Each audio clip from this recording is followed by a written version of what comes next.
पवार साहेबांचा आणि आपल्या पक्षाचं चिन्ह काढून या ठिकाणी एकनाथ शिंदे साहेबांचा फोटो लावला आणि भरत गोगावले यांचा फोटो लावला। मी तुमच्याचकडून काही वक्तव्य केलं होतं की मी तुमच्याचकडून ऐकते। आज तुम्ही देशमुख कुटुंबियांची भेट केली, गावकऱ्यांची चर्चा केली, गावकऱ्यांचं काय म्हणणं आलं आणि तुम्ही काय आश्वासन दिलं?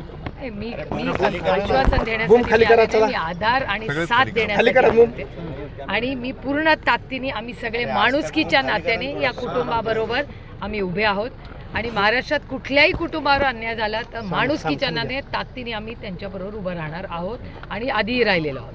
त्यामुळे आज या हत्या प्रकरणाची पारदर्शकपणे ही इन्क्वायरी झाली पाहिजे। पहिला मुद्दा म्हणजे ह्या त्यांना ज्यांनी हत्या केली त्यांना फाशीची शिक्षा फास्ट ट्रॅक कोर्टमधून झाली पाहिजे आणि त्याचबरोबर खंडणी ज्यांनी मागितली किंवा ज्यांनी त्यांना मदत केली अशा सगळ्यांची इन्क्वायरी करून त्यांना ED CBI लागलं पाहिजे।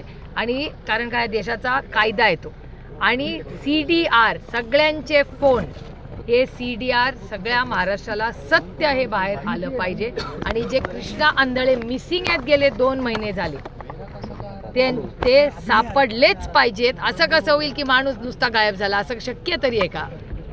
ताई नेमकं शिवसेनेला जी वाय दर्जाची सुरक्षा देण्यात आली होती गुवाहाटीला असताना काय माहिती गुवाहाटीवर आल्यानंतर सुरक्षा काढून घेण्यात आली, नाराज आहेत असं पण समजतंय, शिवसेना नाराज आहे मला याच्यातलं काही माहिती नाही। आज मी देशमुख कुटुंब आणि मुंडे कुटुंब या दोघांना मी भेटायला इथे आले आणि दोन्ही कुटुंबाला न्याय देण्यासाठी आज आम्ही इथे आले। मुख्यमंत्र्यांना भेटणार आहात तुम्ही? मी माननीय मुख्यमंत्र्यांना कालच रिक्वेस्ट टाकलेली आहे की त्यांनी आज आणि उद्या आम्हाला सगळ्यांना वेळ द्यावा। मी रिक्वेस्ट टाकलेली आहे, अपेक्षा आम्ही वाट बघतोय की ते मी समजू शकते की ते व्यस्त असतील, त्यामुळे त्यांच्या सोयीने ते जेव्हा कधी आज म्हणजे मी रिक्वेस्ट टाकलेली आहे, वेळ मिळाली की मी तुम्हाला त्या भेटीमध्ये धनंजय मुंडे यांच्या राजीनाम्याची मागणी करणार का? सातत्यानं ती मागणी होती। आम्हाला न्याय पाहिजे आणि त्या न्याय प्रक्रियेत कोणीही जर कोणालाही लपवण्याचा प्रयत्न करत असेल तर त्या माणसाला दूर केलं पाहिजे असा आमचा आग्रह आहे। जयंत पाटील हे मागच्या अनेक दिवसापासून दिसत नाहीयेत, हल्ली त्यांचे विधान पण आम्ही पाहत नाही आहोत किंवा ऐकत नाही आहोत। अशामध्ये इस्लामपूरमध्ये कार्यक्रम होतो आणि ज्याला केंद्रीय मंत्री नितीन गडकरी येतात, स्वाभाविक आहे त्याची चर्चा तर होते। परवाच्या दिवशी मी पण गडकरी साहेबांकडे गेले होते, तुम्ही होते। त्याच्यानंतर मी त्याच्या आधी स्वतः अश्विनी वैष्णवांना 3 वेळा भेटून आले, त्याच्यानंतर मी भूपेंद्र यादवजींना पण भेटून आले, ते साहेबांना पण भेटायला आले।